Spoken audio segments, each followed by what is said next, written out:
విజయమ్మ వాళ్ళ ఇంటికి పెద్ద మనుషులు వస్తారు. రాగానే విజయమ్మ ఇలా అడుగుతూ ఉంటుంది. ఏంటి వచ్చారా?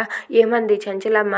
చెంచలమ్మని అడిగారు కదా ఏమంది అని చెప్పి అడుగుతూ ఉంటుంది. అది వినగానే అక్కడ ఉన్న పెద్ద మనుషులు వాళ్ళలో వాళ్ళే అలా ముఖం చూసుకుంటూ ఉంటారు. అది చూసి విజయమ్మ అయితే ఏంటి ఏమైంది? చెంచలమ్మ ఏమైంది అంటే మీరు ఎందుకు అలా చూసుకుంటున్నారు చెప్పండి అని చెప్పి అంటూ ఉంటుంది. అది వినగానే అక్కడ ఉన్న పెద్ద మనుషులు ఇలా అంటూ ఉంటారు.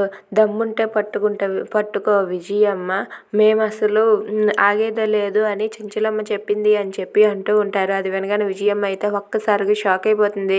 ఇక చాలు ఆపండి, ఏంటి మీరు చేస్తున్నది అని చెప్పి అంటూ ఉంటుంది.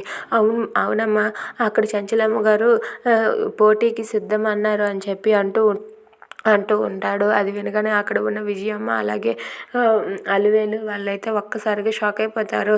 ఇక విజయమ్మ అయితే ఏంటి చెంచలమ్మ పోటీకి ఒప్పుకుందా అంటే అవునమ్మా ఒప్పుకుంది, మేము రెడీ, మేము సిద్ధంగా ఉన్నామని అన్నదమ్మా అంటే ఓ మంచిదే, మనం వాళ్ళని ఎలా ఓడించాలో ఇప్పుడు నేర్చుకుందామని చెప్పి విజయమ్మ అంటూ ఉంటుంది. Please subscribe.